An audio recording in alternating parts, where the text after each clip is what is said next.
हाँ भाई दोस्तों, राधे राधे, सबको प्रणाम, सबको नमस्ते। एक लंबे समय के अंतराल बाद आपका फिर से स्वागत है।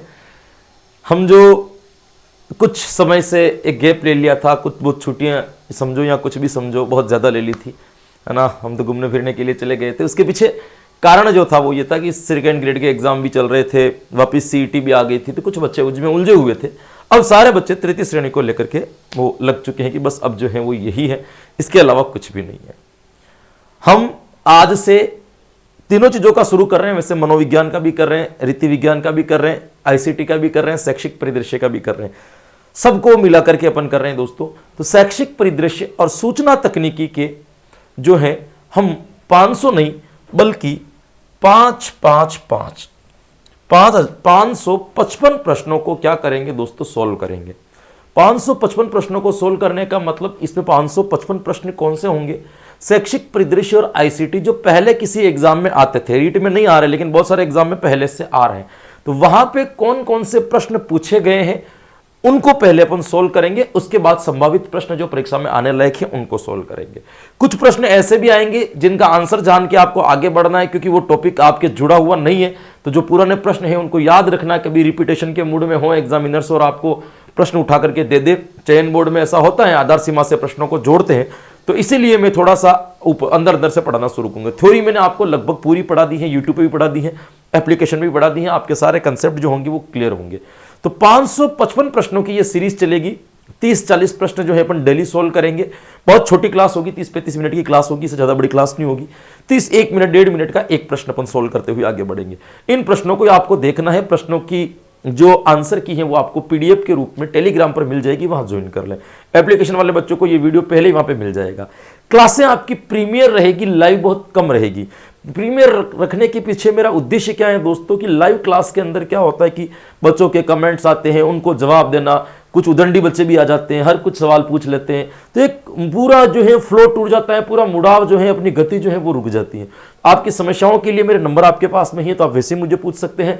बाकी अपन जो करेंगे प्रीमियर क्लासेस जो लाइव की तरह चलेगी, बस आपको केवल देखना है, उस लाइव चैट में अपने आंसर देने, बाकी कोई कमेंट्स आपको नहीं करना है, ताकि समय बचाओ। यानी कि अपन यूं कह सकते हैं कि नो बकवास, सीधी बात करने वाली जो क्लास होगी वह हमारी होगी। क्लियर? तो इसी टाइम पर आपको डेली जुड़े रहना है और इस सीरीज को आपको कंटिन्यू करना है। आज अपनी पहली क्लास रहेगी दोस्तों। आज मैं केवल आपसे बात कर रहा हूं, बाकी मैं किसी चीज को लेकर के आगे आने वाले सेगमेंट में बात ही नहीं करूंगा कि क्या है और क्या नहीं, सीधे प्रश्नों के ऊपर जाएंगे, क्योंकि समय आपका कम है और महत्वपूर्ण भी है। कहां कितना लगाना है ये भी आप जानते हैं।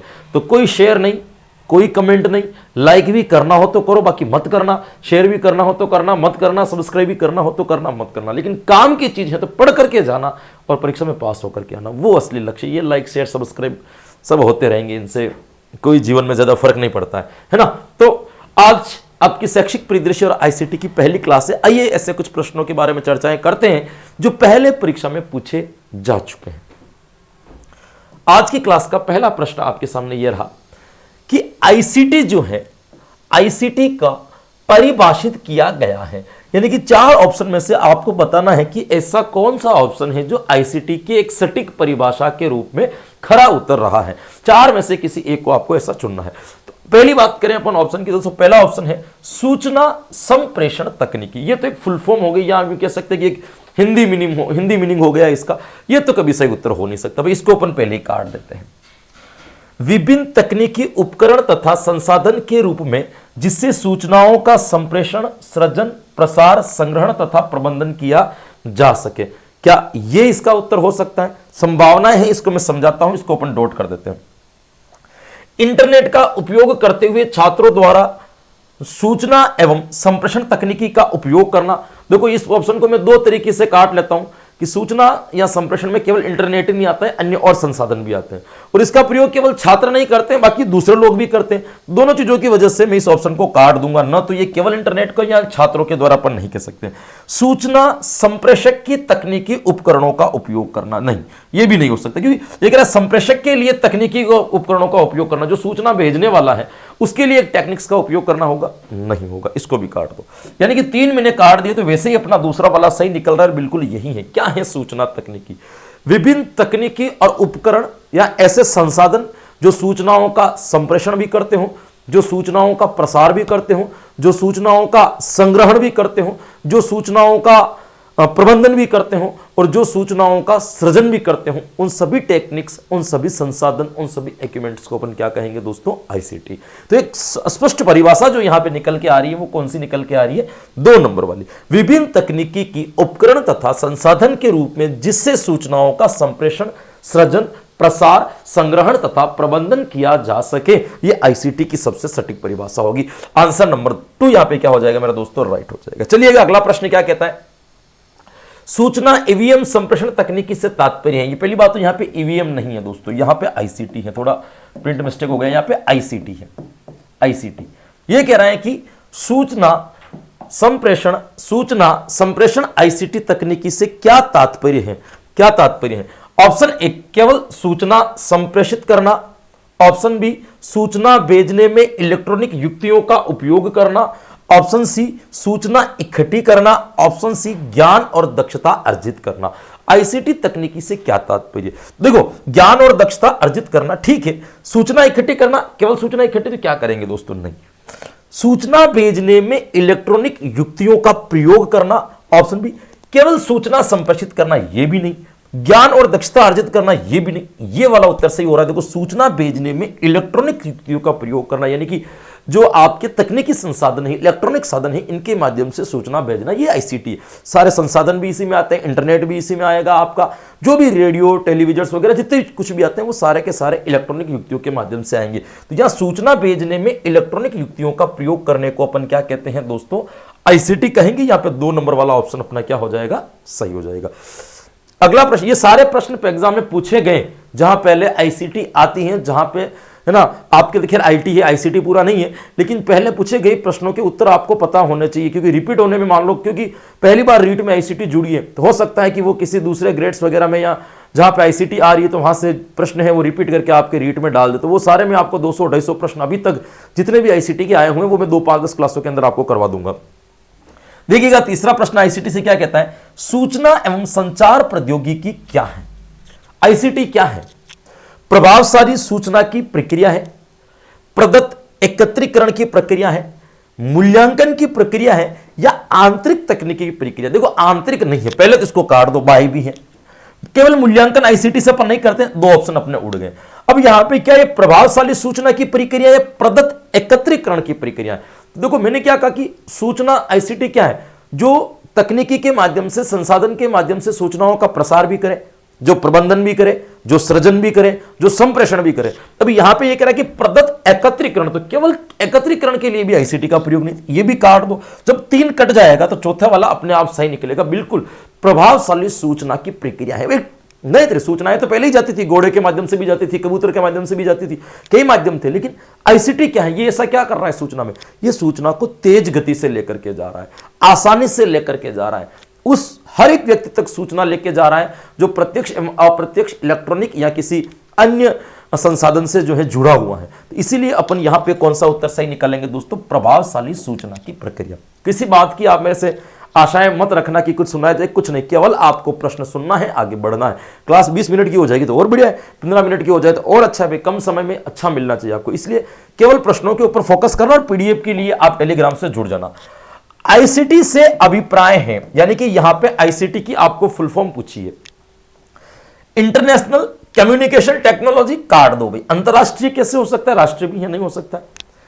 इंटरकनेक्टेड टेक्नोलॉजी, भाई आईसीटी रख सकते हैं, इसके बाद डॉट लगाते हैं, लेकिन ये कह रहा है इंटरकनेक्टेड टेक्नोलॉजी, तो केवल इंटरकनेक्टेड का मतलब क्या होता है? आंतरिक रूप से जोड़ना या इंटरनेट? नहीं, बिल्कुल नहीं हो सकता है ना, क्योंकि ये सूचना है भाई, टेक्नोलॉजी नहीं, सूचना भी है। इंफॉर्मेशन कम्युनिकेशन टेक्नोलॉजी, बिल्कुल सही है।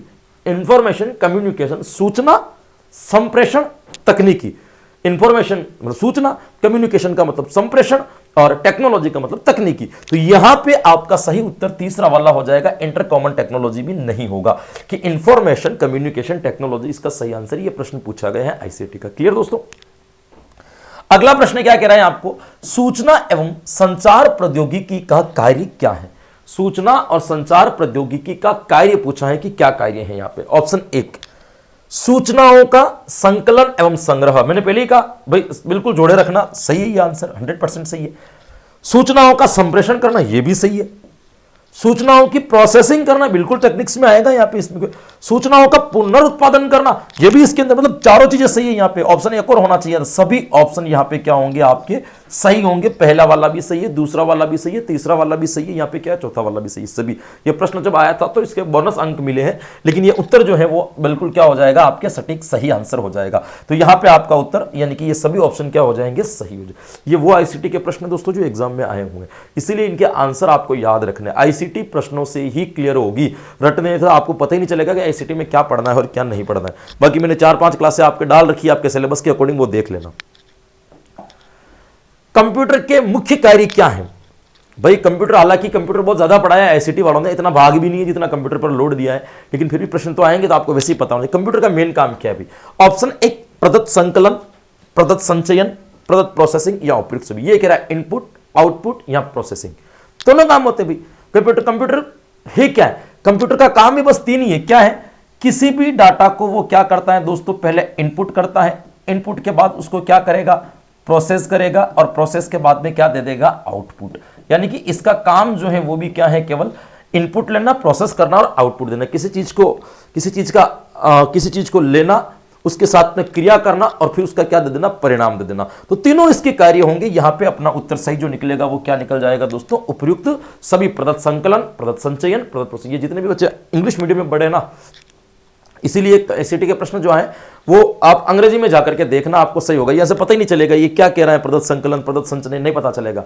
वहां पे जाओगी अंग्रेजी वाले ऑप्शन में, तो वहां पे आपको इनपुट आउटपुट एकदम सरल भाषा में लिखा हुआ मिलेगा, तो आपको पता चल जाएगा कि क्या सही और क्या सही नहीं है। तो हिंदी के प्रश्न तो ऐसे ही आएंगे, क्योंकि वो क्या होता है कि पेपर अंग्रेजी में होकर के हिंदी में ट्रांसलेट होंगे तो विशुद्ध हिंदी आएगी, तो वहां पे आपको थोड़ी सी दिक्कत हो सकती है। तो यहां पे उपयुक्त सभी आपका आंसर क्या हो जाएगा, सही हो जाएगा। चलिएगा, 7वां प्रश्न आपकी आज की क्लास का क्या कह रहा है आईसीटी का, इंटरनेट प्रौद्योगिकी में एचटीएमएल का आशय क्या है दोस्तों। पहले सब लोगों को पता होना चाहिए कि एचटीएमएल एक प्रकार की इंटरनेट की लैंग्वेज है जो हम सब लोग जानते हैं। तो यहां पे एचटीएमएल की फुल फॉर्म पूछिए कि फुल फॉर्म क्या होगी। ऑप्शन एक, hyper text markup language. Option B, hyper text makeup language. नहीं, हाइपर टेक्स्ट मीडियम, नहीं मीडियम कैसा है, हाइपर टेक्स्ट नहीं, पहले वाला सही है, हाइपर टेक्स्ट मार्कअप लैंग्वेज। ये एक प्रकार की आपके इंटरनेट की क्या है दोस्तों, भाषा है एचटीएमएल, जिसका प्रयोग जो होता है वो किसके होता है, जो आप टेक्स्ट के मार्क करने के लिए इस लैंग्वेज का क्या किया जाता है, प्रयोग किया जाता है। तो एचटीएमएल जो है इंटरनेट के अंतर्गत, वो आपके इंटरनेट इतना नहीं दे रखा है डिटेल से, नहीं, आपको इतना पता होना चाहिए कि इंटरनेट का आविष्कार कब हुआ था, भारत में कब आया था, है ना, सबसे पहले किसके लिए हुआ था, आप सबको पता है, अमेरिका के सैन्य किस शक्ति के लिए इसका प्रयोग किया गया था। ये बेसिक चीजें आपको पता होनी चाहिए। आपके इतना अंदर दे, मैंने कहा ना कुछ प्रश्न आपके सिलेबस से बाहर हो सकते हैं, इसलिए इसका उत्तर पता होना चाहिए, क्योंकि ये प्रश्न आया हुआ है। तो हाइपर टेक्स्ट मार्कअप लैंग्वेज इसका क्या हो जाएगा दोस्तों, सही उत्तर हो जाएगा। कंप्यूटर से संबंधित शब्दावली कौन सी है, इसमें से कौन सी शब्दावली कंप्यूटर से जुड़ी हुई है। सॉफ्टवेयर पैकेज, बिल्कुल किसके अंदर आएगा, ऑपरेटिंग सिस्टम, या इसको अपन कहते हैं परिचालन पद्धति। अब देखो ऑप्शन में यदि आपको परिचालन पद्धति ये क्या है, अंग्रेजी में जाना पड़ेगा ऑपरेटिंग सिस्टम, तब आपको समझ में आएगा हाँ ऑपरेटिंग सिस्टम कंप्यूटर की एक लैंग्वेज है। रीड ओनली मेमोरी, बिल्कुल है। तो software package, operating system and read only memory, ये तीनों के तीनों जो है वो कंप्यूटर की शब्दावली के अंतर्गत आएंगे। तो यहां आपका जो उत्तर निकलेगा वो क्या निकल जाएगा दोस्तों, उपयुक्त। क्लियर, चलिएगा। कंप्यूटर की किस इकाई में जटिल गणनाएं करने की क्षमताएं होती हैं। ऑप्शन दे रखे हैं आपके चारों। कंप्यूटर की कौन सी इकाई, कौन सा भाग है जिसके अंदर जटिल गणनाएं करने की शक्ति होती है, कठिन गणनाओं की करने की क्षमता होती है। अदा इकाई, स्मृति भंडारण इकाई, केंद्रीय प्रोसेसिंग इकाई या प्रदा इकाई। अब ये कहोगी क्या अदा है, क्या प्रदा है, क्या स्मृति भंडारण है, केंद्रीय प्रोसेसिंग इकाई। दोस्तों आपको पता है कि गणनाएं करने का जो काम करता है वो कौन करता है दोस्तों, सीपीयू। कौन करता है, आपके प्रोसेसिंग यूनिट, एक प्रकार की सेंट्रल प्रोसेसिंग यूनिट सबसे ज्यादा काम जो करती है गणनाएं करने का काम, कठिन से कठिन गणनाएं करने का काम भी कौन करेगा, सीपीयू। तो यहां पे देखिएगा, सेंट्रल का मतलब केंद्रीय, प्रोसेसिंग का मतलब प्रोसेसिंग यूनिट का मतलब इकाई। यहां पे आपका उत्तर निकाल करके आ रहे केंद्रीय प्रोसेसिंग इकाई यानी कि सीपीयू। तो इसके लिए भी आपको क्या करना पड़ेगा, अंग्रेजी वाला प्रश्न पढ़ना पड़ेगा, वहां पे सीपीयू लिखा होगा। हिंदी में तो यही होगा केंद्रीय प्रोसेसिंग इकाई। ये क्या होती हुई, इसीलिए अंग्रेजी प्रश्नों का हल्का सा आपको सहारा लेना है। पढ़ो भले ही हिंदी में, लेकिन अंग्रेजी प्रश्नों का सहारा आपको लेना है। हिंदी में आपको प्रश्न जो मिलेंगे वो ऐसे मिलेंगे, थोड़ी दिक्कत हो सकती है भाई। तो 3 वाला उत्तर यहां पे क्या हो जाएगा भाई, सही हो जाएगा। ऑप्शन सूचना एवं संप्रेषण तकनीकी के शिक्षा के क्षेत्र में कौन सा मुख्य लक्ष्य है। यहां पे आपके सामने 4 ऑप्शन है, जिसमें से आपको बताना है कि ऐसी कौन सी आईसीटी की उपलब्धि है जो शिक्षा के क्षेत्र में बहुत प्रभावशाली रही है या शिक्षा के क्षेत्र में एक लक्षित की गई है, यह आपको बताना है। ऑप्शन 1, शिक्षा एवं अनुसंधान जनित विषय सामग्री का अधिकाधिक संचार करना, बिल्कुल सही है। शिक्षा के क्षेत्र में आईसीटी का काम है, ये तो बिल्कुल 100% सही है।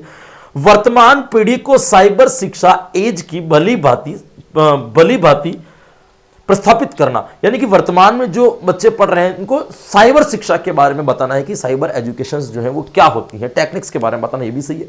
डिजिटल पुस्तकालय स्थापित करना, बिल्कुल आईसीटी के माध्यम से ही डिजिटल पुस्तकालय जो है स्थापित हो चुके हैं। अपन बहुत सारे एप्लीकेशंस वगैरह या ऐसे बहुत सारे पोर्टल हमने पढ़े हैं, जो किसके ऊपर पढ़े थे अपन ने, शैक्षिक परिदृश्य है ना, एजुकेशन शैक्षिक परिदृश्य के अंतर्गत। तो वहां पे जो आपकी ई लाइब्रेरी वगैरह जो आती है वो किससे जुड़ी हुई थी, आईसीटी के। यानी कि ऊपर वाली तीनों बातें जो है यहाँ पे क्या हो जाएगी दोस्तों, सही, और अपना उत्तर जो हो जाएगा वो क्या हो जाएगा, उपयुक्त सभी। तो सूचना संप्रेषण तकनीकी के शिक्षा के क्षेत्र में कौन सा मुख्य लक्ष्य है, तो यहाँ पे तीनों बातें यहाँ पे क्या हो जाएगी, सही हो जाएगी। चलिएगा, अब आते हैं आपके शैक्षिक परिदृश्य। ऐसे ही आएंगे आपके कुछ प्रश्न आईसीटी के आएंगे शुरुआत में, या शैक्षिक परिदृश्य, या पहले शैक्षिक परिदृश्य फिर आईसीटी। अभी मैं 30-30 ला रहा हूं तो 20 प्रश्न आपको शैक्षिक परिदृश्य के, 10 प्रश्न आपको आईसीटी के मिलेंगे। देखिएगा, शैक्षिक परिदृश्य में आप थ्योरी की मुझसे तुलना मत करना, क्योंकि मैंने भरपूर आपको टॉपिक वाइज पढ़ा रखा है। एक एक चीज पहले की जो सीरीज है अपनी शैक्षिक परिदृश्य वाली, उसमें जाकर के देखना, टॉपिक वाइज प्रश्नोत्तरी मैंने करवा रखी है और प्रश्नोत्तरी के माध्यम से पूरी थ्योरी पढ़ा रखी है। तो कोई भी डाउट हो वो वहां से क्लियर होगा। यहां से तो उत्तर देखना है, हल्का सा समझना है और आगे बढ़ना है। चलिएगा, स्कूल को गोद लेने के लिए निम्न में से कौन सा ऑनलाइन पोर्टल सर्वाधिक उपयुक्त रहेगा। यदि कोई व्यक्ति किसी भी स्कूल को, जैसे अभी सांसद वगैरह ने किसी गांव को गोद ले लिया, किसी शहर को गोद ले लिया, ताकि उसकी सारी देखभाल या उसका सारा खर्च वहन करने की क्षमताएं उनके अंदर आ जाती है। तो कोई व्यक्ति यदि क्या करना चाह रहा है कि किसी चीज को, या अपन यूं कह सकते हैं कि किसी विद्यालय को वो गोद लेना चाहता है, तो गोद लेने के लिए किस पोर्टल का उपयोग वो सर्वाधिक या उचित रहेगा। स्माइली कार्यक्रम की बात करते हैं दोस्तों। जो कोरोना काल में जो बच्चे घर पे रह गए थे, तो उनके शिक्षा के स्तर को बढ़ाने के लिए, उस लर्निंग गैप को कम करने के लिए चलाया गया एक कार्यक्रम था, जिसका नाम था स्माइली कार्यक्रम, जो 3 रूप में चला था। स्माइली 0.1, स्माइली 1.0, 2.0 और 3.0, है ना, 3 रूप में ये चला था, है ना। आप सब लोगों को पता होगा, पहले में केवल कंटेंट था, दूसरे में कंटेंट प्लस होमवर्क था, तीसरे में content plus homework plus quiz थी। ये स्माइली कार्यक्रम अपना चला था, जिसके ऊपर अपन ने चर्चाएं कर रखी है। अब ये कह रहा है ये इसका तो कोई रोल ही नहीं है गोद लेने में, गूगल मीट का कोई रोल नहीं होता है यहाँ पे, गूगल क्लासरूम का भी कोई रोल नहीं है यहाँ पे। तो 3 ऑप्शन तो वैसे ही कट जाएंगे, तो ऑप्शन हो जाएगा ज्ञान संकल्प पोर्टल। बिल्कुल दोस्तों, आप लोगों को पता होना चाहिए दोस्तों, 5/8/2017 को भी राजस्थान के मुख्यमंत्री जी थे उस वक्त, वसुंधरा राजे जी, उन्होंने इस पोर्टल की क्या की थी दोस्तों, शुरुआत की थी। और उनका यह मानना था कि इस पोर्टल के तहत कोई भी व्यक्ति, कोई भी भामाशाह, कोई भी दानदाता प्रत्यक्ष एवं अप्रत्यक्ष रूप से विद्यालय विकास में सहयोग कर सकते हैं। इसके अंदर कुछ क्राइटेरिया निश्चित किया गया था, उसमें से 5 कुछ ऐसे बिंदु थे। पहला बिंदु था कि आप लोगों को, आप क्या कर सकते हो दोस्तों, विद्यालय को गोद लेकर के विकास कर सकते हो, किसी एक विद्यालय को अपने अंडर लेकर के भी विद्यालय विकास कर सकते हो। ऑनलाइन तथा ऑफलाइन क्या कर सकते हो दोस्तों, पैसे देकर के भी विद्यालय का क्या कर सकते हो, विकास कर सकते हो। किसी प्रोजेक्ट को विद्यालय में चला करके भी आप विद्यालय का क्या कर सकते हो दोस्तों, विकास कर सकते हो। और आपके एक विद्यादान पहले से ही एक पोर्टल चल रहा है, उसके माध्यम से आप गुप्त दान देकर के भी विद्यालय का विकास कर सकते हो। ऐसे कुछ 4-5 उनके नियम बने थे। उसमें एक नियम यह भी था कि आप विद्यालय को गोद ले सकते हो। तो प्रश्न आपसे यही पूछा है कि स्कूल को गोद लेने के लिए कौन सा ऑनलाइन पोर्टल सबसे प्रभावी रहेगा, तो अपना उत्तर क्या हो जाएगा दोस्तों, ज्ञान संकल्प पोर्टल। बी वाला उत्तर यहां पे क्या हो जाएगा, सही। क्लियर। विशेष आवश्यकता वाले बच्चों, यानी कि इस विशेष आवश्यकता वाले बच्चों को दीक्षा पर उपलब्ध है। ऐसे बालक जिनको खास आवश्यकता होती है उनके लिए दीक्षा एप्लीकेशन, आप सब लोगों को पता है दीक्षा एप्लीकेशन मैंने पूरा आपको पढ़ा रखा है ना। दीक्षा एप्लीकेशन क्या था, एक ऑनलाइन पढ़ने का तरीका था, जिसमें छोटी से छोटी क्लास से लेकर के बड़ी से बड़ी क्लासेस का एजुकेशन से रिलेटेड सारा कंटेंट आपको वहां पे मिल जाएगा। राजस्थान में ये दीक्षा राइज के नाम से चलता है ना। ये मैंने चीजें आपको सारी बता रखी है कि दीक्षा के माध्यम से ये जो प्राथमिक टीचरों को एक निष्ठा के द्वारा जो है प्रशिक्षण दिया जाता है, ये सारी चीजें अपने थ्योरी क्लासेस में क्लियर कर रखी है। ये पूछ रहा है कि एक्स्ट्रा जिनको आवश्यकता होती है, विशेष आवश्यकता वाले जो बच्चे होते हैं, उनके लिए दीक्षा एप्लीकेशन पर किस प्रकार का कंटेंट उपलब्ध है? ऑडियो पुस्तकें, ISL वीडियो, शब्दकोश या उपयुक्त सभी। तो दोस्तों ध्यान रखना, विशेष आवश्यकता वाले पूछे हैं तो इन बालकों के लिए हमने दीक्षा एप्लीकेशन के ऊपर ऑडियो पुस्तकें डाल रखी है। ऑडियो पुस्तकें का मतलब क्या होता है? जिनसे बालक सुन सके, सुनने वाली किताबें। शब्दकोश विशेष आवश्यकता में सब आते हैं ना। शिक्षा के अंदर विशेष आवश्यकता 3 होती है। कौन कौन सी? अंध जो बालक देख नहीं पाते हैं, श्रव्य जो बालक सुन नहीं पाते हैं, और वाक जो बालक बोल नहीं पाते। तो इन लोगों के लिए ऑडियो पुस्तकों का जो है दीक्षा एप्लीकेशन के ऊपर विशेष जो है आपके उपलब्धि करेगी। तो यहाँ पे ISL वीडियो या शब्दकोश नहीं होंगे, उपयुक्त सभी मत कर देना। उनके लिए ऑडियो पुस्तकें की क्या की गई है दोस्तों? विशेषता की गई, आपको ध्यान रखना है। दूसरा प्रश्न, निम्नलिखित में से कौन सा विभाग SCERT शब्दकोश में नहीं है ना? यह आपको पूछा है कि SCERT जो बना हुआ है उसके अंतर्गत इनमें से कौन सा विभाग नहीं? अध्यापक शिक्षा विभाग SCERT के अंतर्गत है। विज्ञान एवं गणित विभाग तो मैंने पहले ही बोला था ना। पाठ्यक्रम एवं मूल्यांकन, पाठ्यक्रम का काम भी करना, सतत मूल्यांकन भी यही करवाती है वर्तमान में। स्त्री अध्ययन विभाग नहीं आता है। इसने कहा कौन सा विभाग या कौन सी शब्दावली? स्त्री अध्ययन विभाग कोई विभाग नहीं है SCERT के अंतर्गत। SCERT के अंदर अध्यापक शिक्षा विभाग भी है, मूल्यांकन, सतत मूल्यांकन के ऊपर जोर देता है, पाठ्यक्रम निर्माण में भी यह सहयोगी है। एक बड़ा प्लेटफॉर्म है SCERT जो एजुकेशन को बहुत आगे लेकर के चला है। तो अपन यहां पे क्या कह देंगे? स्त्री अध्ययन विभाग जो है इसके अंतर्गत नहीं आएगा। चौथा उत्तर अपना सही हो जाएगा। दूरदर्शन का प्रयोग निम्नांकित रूपों में किया जा सकता है कि दूरदर्शन जो है, सैटेलाइट जो है, उपग्रह के माध्यम से जो दूरदर्शन चलता है उसका उपयोग कैसे क्या? निर्देशात्मक दूरदर्शन, ऑप्शन बी बंद परिपथ दूरदर्शन, उपग्रह निर्देशन दूरदर्शन प्रयोग, या सभी विकल्प सही है? देखो सभी विकल्प सही नहीं है। निर्देशात्मक दूरदर्शन, क्या केवल दूरदर्शन का प्रयोग निर्देश देने के लिए किया जा सकता है? बंद परिपथ दूरदर्शन यानी कि एक निश्चित क्राइटेरिया में, या उपग्रह निर्देशन दूरदर्शन प्रयोग, उपग्रह से जो निर्देश दिए जाते हैं उसका प्रयोग दूरदर्शन के माध्यम से किया जाता है। यानी कि सैटेलाइट से जो चीज आएगी दूरदर्शन के माध्यम से आम जन तक वो चीज पहुंचाई जाएगी। तो यहां पे उत्तर आपका तीसरा वाला सही हो जाएगा। ये यही कह रहा है कि दूरदर्शन का प्रयोग निम्नांकित रूपों में किया जा सकता है। उपग्रह से कोई चीज लाओ और दूरदर्शन के माध्यम से उसको पहुंचा दो। तो यहां पे आपका उत्तर जो सही होगा वो कौन सा हो जाएगा? 3 नंबर वाला। अगला प्रश्न लीजिएगा, निम्नलिखित में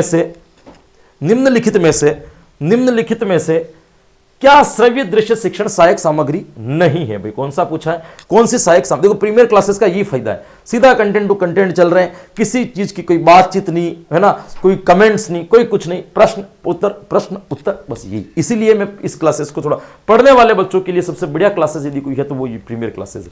देखिएगा, निम्नलिखित में से क्या श्रव्य दृश्य शिक्षण सहायक सामग्री नहीं है पूछा है, तो कौन सी सामग्री पूछा है? श्रव्य दृश्य, जिसको आप सुन भी सकते हो और जिन सामग्री को आप देख भी सकते हो। सिनेमा सुन भी सकते हैं, देख सकते हैं।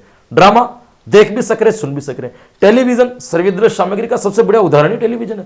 टेप रिकॉर्डर की बात की जाए दोस्तों, तो टेप रिकॉर्डर केवल और केवल कौन सा संसाधन हो जाएगा? अपना श्रव्य संसाधन हो जाएगा। तो यहां पे आपका उत्तर कौन सा सही निकल जाएगा? चौथा उत्तर सही निकल जाएगा।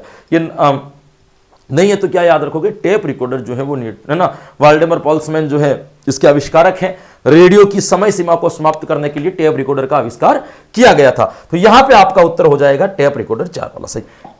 राजस्थान शिक्षा विभाग द्वारा वैश्विक महामारी के अवधि में बच्चों को घर से पढ़ सकने की सुविधा प्रदान करने हेतु प्रारंभ किए गए कार्यक्रम का नाम बताइए। ये मैंने आपको बताया, कोरोना महामारी के दौरान बच्चे घर से पढ़ सके उनके लिए कौन सा कार्यक्रम चलाया था?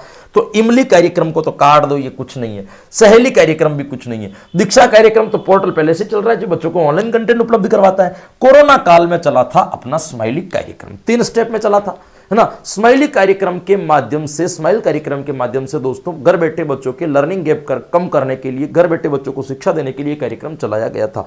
स्माइली जब 0.1 चला था उसमें केवल बच्चों को पढ़ने का कंटेंट दिया गया। 0.2 जब चला, 2.0 जब चला था तब बच्चों को साथ में गृह कार्य भी दिया जाता था। और जब तीसरा स्माइली चला था उस वक्त बालकों को क्विज भी करवाई जाती थी। अब स्माइली 1, 2, 3 इन तीनों की पूरी डिटेल्स इससे पहले वाली जो सीरीज हमने चलाई थी उसमें पूरा पढ़ा रखा है मैंने, एक चीज, डेट हर चीज आपको बता रखी है, तो बार बार उसको नहीं रटना। यहां पे उत्तर क्या सही है? स्माइली कार्यक्रम, सुपर फास्ट मतलब तेज गति से। स्माइली कार्यक्रम यहां पे उत्तर से हो जाएगा। दीक्षा क्या है? दीक्षा एप्लीकेशन क्या है दोस्तों? विश्वविद्यालय अनुदान आयोग द्वारा निर्मित एप्लीकेशन बिल्कुल नहीं है भाई। सूचना पे दीक्षा का एप्लीकेशन का निर्माण इन्होंने थोड़ी किया था विश्वविद्यालय अनुदान आयोग द्वारा, नहीं। सूचना एवं प्रसारण मंत्रालय द्वारा निर्मित नहीं, भारत मानव संसाधन मंत्रालय ने इसका निर्माण किया था। वेंकैया नायडू, याद हो तो याद रखना, मैंने पढ़ाया हुआ है। भारत मानव संसाधन विकास मंत्रालय द्वारा निर्मित एक एप्लीकेशन बिल्कुल सही है। मानव संसाधन विकास मंत्रालय द्वारा निर्मित ई बुक नहीं। भारत एवं मानव संसाधन मंत्रालय द्वारा निर्मित एक एप्लीकेशन है जिसका निर्माण भारत मानव संसाधन मंत्रालय ने किया था, जिसमें छोटी से छोटी क्लास से लेकर के बड़ी से बड़ी क्लासेस का कंटेंट ऑनलाइन बच्चों को उपलब्ध करवाया जाता है, जिसमें विशेष सुविधा वाले बच्चों के लिए एक कंटेंट की विशेषताएं या कंटेंट की जो आवश्यकता वाले जो बच्चे हैं उनके लिए कंटेंट की अलग से जो है व्यवस्था की गई है। तो यहां पे आपका उत्तर आ जाएगा मानव संसाधन विकास मंत्रालय द्वारा इसका निर्माण किया था। मैंने आपको पहले बताया था वेंकैया नायडू ने इसका जो है शुरुआत की थी। ये मैंने सारा जब डिटेल्स पढ़ाई थी थ्योरी तब ये बातें मैंने आपको बता रखी। एनसीईआरटी संबंधित पाठ्यक्रम की e content textbook QR code के साथ जोड़कर जिस ऐप पर उपलब्ध है उसका नाम क्या है? एनसीईआरटी संबंधित, एनसीईआरटी है ना, एनसीईआरटी से संबंधित पाठ्यक्रम में ई कंटेंट टेक्स्ट बुक ऐसा एक क्यूआर कोड बना हुआ है जिससे आप जाकर के उस क्यूआर कोड के ऊपर अपने क्यूआर कोड को जब स्कैन करते हो तो वहां पे आपका कंटेंट खुल जाता है। ये व्यवस्था किसके ऊपर है? निपुण पे, निष्ठा पर, स्माइल पर या दीक्षा पर? तो हम सब लोगों को पता है ये कार्यक्रम, ये ऑनलाइन कंटेंट का काम दीक्षा का है। दीक्षा के ऊपर कोई भी क्लास का बच्चा उस क्लास के क्यूआर कोड को स्कैन करके वहां से अपना ई कंटेंट उपलब्ध कर सकता है। तो ये काम दीक्षा का है। यहां पे दीक्षा वाला क्या हो जाएगा? सही।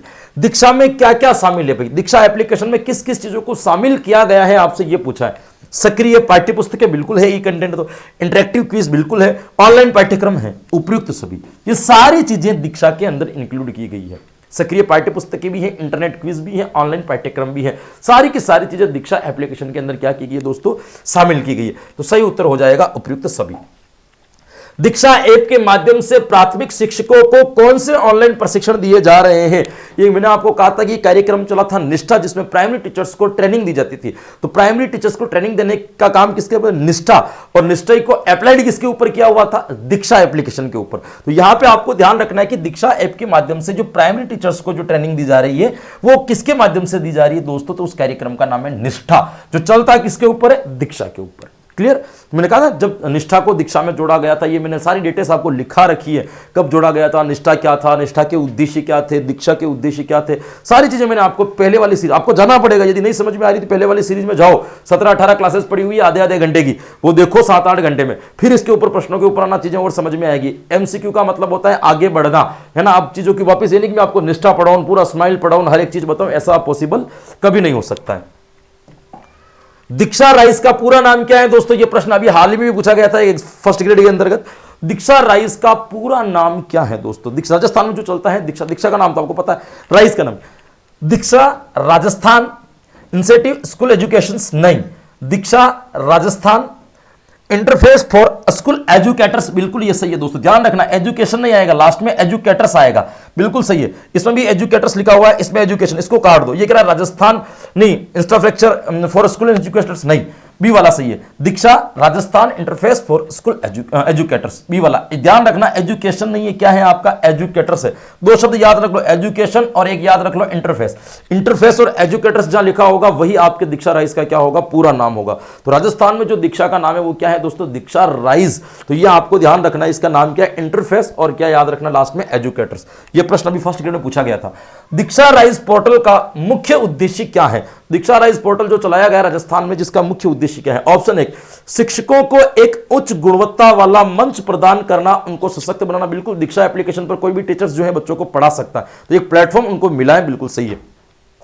राज्य भर में सहयोग करने में सक्षम बनाना, राज्य भर में सहयोग करने में सक्षम बनाना, राज्य भर में सहयोग करने में सक्षम बनाना, ये क्या ऑप्शन डाल दिया भैया ना, रुकिएगा, ये ऑप्शन गलत है। उनके व्यक्तिगत और व्यवसायिक विकास को समृद्ध करना, ये तो बिल्कुल सही है कि उनके व्यक्तिगत मतलब शिक्षक भी एक व्यवसाय है, तो वो अपने व्यवसाय का उन्नयन कर सकते हैं, अपना नाम कमा सकते हैं, अपना काम कमा सकते हैं, ये भी बिल्कुल सही है। जब 4 में से 2 ऑप्शन सही है तो वैसे भी उपयुक्त सभी सही होगा। राज्य भर में सहयोग करने में सक्षम बनाना, या आप यूं कह सकते हो कि राज्य भर में शिक्षा में सहयोग करने के लिए सक्षम बनाना। मतलब कोई भी जैसे व्यक्ति जयपुर बैठा है तो वो उदयपुर वाले बच्चों को भी आराम से पढ़ा सकता है, उसके लिए उसको उदयपुर आने की जरूरत नहीं है। इसलिए यहां पे राज्य भर में शिक्षा के क्षेत्र में सहयोग करना भी इनका उद्देश्य था। उपयुक्त सभी क्या हो जाएगा, यहां पे ऑप्शन सही हो जाएगा। वर्तमान में राजस्थान के राजकीय विद्यालयों में अल्पसंख्यक भाषाओं में शिक्षण की क्या व्यवस्था है। यह प्रश्न आपके कोई काम का नहीं है, लेकिन फिर भी ध्यान रखिएगा। हिंदी, उर्दू, सिंधी, राजस्थानी भाषा को दे नहीं रखा है, इसको तो पहले ही काट दो। सिंधी, पंजाबी, उर्दू, संस्कृत, संस्कृत को भी अल्पसंख्यक भाषा में नहीं रखा गया है। गुजराती अल्पसंख्यक है, पंजाबी अल्पसंख्यक है, उर्दू भी अल्पसंख्यक है, सिंधी भी अल्पसंख्यक है। सही है।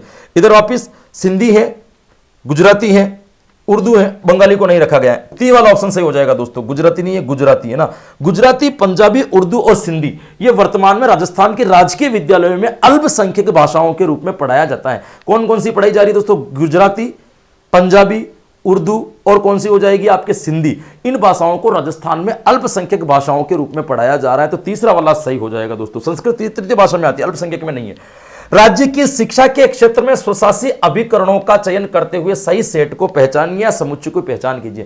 देखो दो तरीके, एक तो होती है सरकारी संस्थाएं और एक होती है स्वशासी संस्थाएं। तो ये कह रहा है इनमें से ऐसी कौन सी है जो सरकारी ना होकर के स्वशासी संस्था है। ऑप्शन एक, राजस्थान प्रारंभिक शिक्षा परिषद सरकारी है, बिल्कुल नहीं होगा। राजस्थान मदरसा बोर्ड प्राइवेट है। पाठ्य पुस्तक मंडल भी कौन सी है? स्वशासी, बिल्कुल ये वाला, ये दोनों स्वशासी संस्थाएं। पंजीयक विभाग परीक्षाएं नहीं है सरकारी, ये पूर्ण रूप से। राजस्थान शिक्षा कर्मी बोर्ड बिल्कुल नहीं है। यहाँ पे राजस्थान मदरसा बोर्ड जो है वो और पाठ्य पुस्तक मंडल ये जो है दोस्तों किसके अंतर्गत आएगी? आपके स्वशासी संस्थाओं के अंतर्गत आती है। ये सरकारी संस्थाएं क्या होती है, स्वशासी संस्थाएं क्या होती है, मैंने थ्योरी क्लासेस में यूट्यूब पे पढ़ा रखी है, वहां पे पढ़िएगा इसको पूरा। निम्नलिखित में से कौन सा संस्थान जयपुर में नहीं है? इनमें से बताना है कि आपको कौन सा संस्थान जयपुर में नहीं है। राजस्थान राज्य शैक्षिक अनुसंधान एवं प्रशिक्षण परिषद, यही उत्तर सही है, उदयपुर में है। ये आपके जयपुर में नहीं है। ये कहां है? आपके उदयपुर में है। निदेशा साक्षरता एवं सतत शिक्षा जयपुर में है, बिल्कुल सही है। राजस्थान मदरसा बोर्ड भी जयपुर में है। राजस्थान प्राथमिक शिक्षा परिषद भी कहां है? आपके जयपुर में है। तो कौन सा जयपुर में नहीं है? तो ये आपके राजस्थान राज्य शैक्षिक अनुसंधान एवं प्रशिक्षण संस्थान जो है वो उदयपुर के अंतर्गत है, वो जयपुर के अंतर्गत नहीं। ये प्रश्न जो मैं आपको करवा रहा हूं ये सारे परीक्षा में आए हुए, इसलिए दोस्तों इन प्रश्नों के ऊपर जोर देना जरूरी हो गया। परीक्षा में आए हुए प्रश्न पहले पता होना चाहिए आपको। देखो माध्यमिक शिक्षा बोर्ड आपके सिलेबस में नहीं है, लेकिन फिर भी यहां से 4-5 प्रश्न जो परीक्षा में आए वो मैं आपको करवा रहा हूं, क्योंकि आधार सीमा से पूछो तो आपको याद होना चाहिए। राजस्थान माध्यमिक शिक्षा बोर्ड की स्थापना सन 1957 दिसंबर के अंदर, 4 दिसंबर 1957 को जयपुर के अंदर आपको पता हो तो सबसे पहले माध्यमिक शिक्षा बोर्ड की स्थापना की गई थी। और 1969 में सत्यनारायण समिति के द्वारा उसको कहां लेकर के चले गए थे? आप अजमेर में लेकर के चले गए थे, यह आपको पता होना चाहिए। 1957 में सबसे पहले स्थापना हुई थी, 161 के अंदर वो कहां चली गई थी? अजमेर में चली गई थी। तो यहां पर आपको ध्यान रखना है कि इसने पूछा है कि 1957 में जो दिसंबर में स्थापना हुई थी वो कहां हुई थी, तो उत्तर क्या सही हो जाएगा अपना? जयपुर सही हो जाएगा। राजस्थान माध्यमिक शिक्षा बोर्ड की संगठनात्मक ढांचों में राज्य सरकार द्वारा नामित सदस्य की संख्या कितनी होती है? 17। ऑप्शन का है भैया आपका 17 संख्याएं जो है वो नामित सदस्य के रूप में रखी जाती है। बस इतना सा याद रखिएगा, माध्यमिक शिक्षा बोर्ड आपके सिलेबस में नहीं है, मैं आपको अभी भी बता रहा हूं। राजस्थान माध्यमिक शिक्षा बोर्ड की स्थापना कब की गई थी यह आपको याद रखना है, 1957। अजमेर में कब स्थापित कर लिया गया था? 1961। निम्नलिखित में से कौन सा कार्य माध्यमिक शिक्षा बोर्ड के राजस्थान का नहीं है? इन 4 में से कौन सा काम है जो माध्यमिक शिक्षा बोर्ड नहीं करती? ऑप्शन 1, माध्यमिक और उच्च माध्यमिक कक्षाओं की वार्षिक परीक्षा का आयोजन करवाना कौन करवाती है? माध्यमिक शिक्षा बोर्ड, बिल्कुल सही है, ये उत्तर नहीं होगा। कक्षा 9 से 12 के लिए पाठ्यक्रम विकसित करना, बिल्कुल पाठ्यक्रम विकसित करने का काम करती है माध्यमिक शिक्षा बोर्ड, यह नहीं होगा। संबंध विद्यालय को मान्यता प्रदान करना, बिल्कुल 10वीं 12वीं को मान्यता देने में भी माध्यमिक शिक्षा बोर्ड का हस्तक्षेप रहता है ना, यह भी नहीं हो सकता। कक्षा 9 से 12 तक पाठ्य पुस्तकों का मुद्रण करने का काम नहीं करता है दोस्तों, ये आपके अलग संस्था है, स्वशासी संस्थाओं का काम आ जाता है, सरकारी संस्था का ये काम नहीं होगा। तो 9 से 12 तक पाठ्य पुस्तक का जो मुद्रण करने का जो काम है वो माध्यमिक शिक्षा बोर्ड का नहीं है। और ये लीजिए राजस्थान माध्यमिक शिक्षा बोर्ड का कार्य क्या है? शैक्षिक कार्य बिल्कुल है, शिक्षा करवाना, विद्यालय मान्यता संबंधी कार्य भी है, पाठ्यक्रम निर्माण संबंधी कार्य भी है। उपयुक्त सभी यहां पे क्या हो जाएगा? आपका सही हो जाएगा। ये कुछ प्रश्न थे जो पुराने पेपरों में आपके शैक्षिक परिदृश्य के संबंध में क्या किए गए थे दोस्तों, पूछे गए थे, जिसमें से कुछ प्रश्न आपके मैनेजमेंट के भी आए हैं। ये मैनेजमेंट वाले जितने भी प्रश्न हैं दोस्तों वो क्या है आपके पहले आए हुए हैं। तो आधार सीमा से जब प्रश्न उठा करके कुछ पूछे चले जाएं तो हो सकता है कि जो सी पूछ ले तो कुछ चीजें इन पे याद होनी चाहिए। ये मुश्किल से 15 क्लासेस चलेगी, धीरे धीरे प्रश्नों की संख्या बढ़ेगी और आपके 555 प्रश्न कंप्लीट हो जाएंगे। इन प्रश्नों को 2-5 बार देख लेना, लगभग सारी चीजें जो है आपके कंसेप्ट भी क्लियर हो जाएंगे, सारी चीजें आपको समझ में भी आ जाएगी और आपके परीक्षा में भी ये चीजें क्या होगी, उपयोगी होगी। मुश्किल से ये 30-35 मिनट की क्लास हुई है, इसको मैं अगर लाइव लेता तो ये 1.5 घंटे जाती, इसलिए मैं लाइव लेने के मूड में नहीं हूं। आपको यहां पे केवल मैं उत्तर और हल्का फुल्का समझा के आगे बढ़ूंगा। आप ये मुझसे आशा बिल्कुल भी मत रखना कि कोई एक चीज आएगा और सर उसको पूरा डिटेल से पढ़ाएंगे, नहीं, क्योंकि डिटेल में 2 बार पढ़ा चुका हूं। आपको डिटेल जाननी है तो इस प्रश्न को छोड़िए, वापस पहले वाली सीरीज जो अपन ने चलाई थी टॉपिक वाइज प्रश्नोत्तरी, उसमें जाइए, शैक्षिक परिदृश्य की, और क्लासें उठाइए। उसमें मैंने एक एक चीज को डिटेल से प्रश्नों के द्वारा, पहले प्रश्न फिर थ्योरी, पहले प्रश्न फिर थ्योरी, सब पढ़ा रखा है। तो अब इतना टाइम नहीं है कि अपन इस चीज को पढ़े, क्योंकि अब उन बच्चों के, जिन बच्चों को पहले याद है, उनके रिवीजन का टाइम है। तो ये रिवीजन क्लास है, ये आपके कोई पहली क्लास नहीं है कि आपको समझाया जाए। रिवीजन क्लास में कोई डिटेल्स नहीं आती है। तो रोज आपको सेम टाइमिंग पर ये क्लास यहां आपको उपलब्ध होगी। आइए देखिए और तैयारी को मजबूत कीजिए। और आंसर की पीडीएफ के लिए हमारा टेलीग्राम पेज जो है कन्हैया एजू सेंटर के नाम से, उसको ज्वाइन कर लीजिए। वहां पे ये पीडीएफ आपको क्लास के बाद में उपलब्ध करा दी जाएगी। कल फिर मिलेंगे नई क्लास के साथ में, तब तक के लिए आपको धन्यवाद। जय हिंद एंड शुभ रात्रि।